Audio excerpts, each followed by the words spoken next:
Now that we know what a magnetic field is, let us try to understand how to measure the strength of a magnetic field. In order to understand that, we need to know what is known as magnetic flux. Let us say there is a magnetic field which is uniform. So when we say uniform, we mean that the direction of magnetic force is same throughout the magnetic field as well as the strength. In such a magnetic field, let us assume there is a plane which is perpendicular to the magnetic field, as you can see from the picture.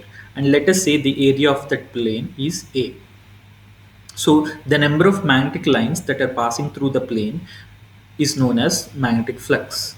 So magnetic flux is denoted by psi and it's measured in Weber. So let us assume there is a plane B which is bigger than plane A.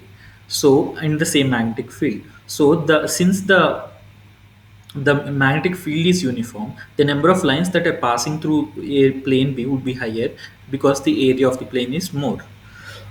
But in order to compare two different magnetic fields, we want to have a measure which is irrespective of the area of the plane considered. So in order to do that, we derive what is known as magnetic flux density.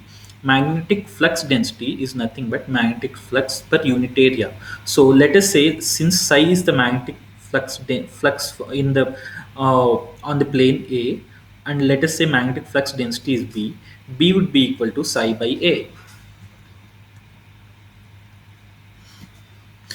Magnetic flux density is measured in Weber per meter square. It is also known as Tesla. But here in this particular scenario, we have imagined the magnetic field to be uniform and also the plane to be perpendicular to the magnetic field.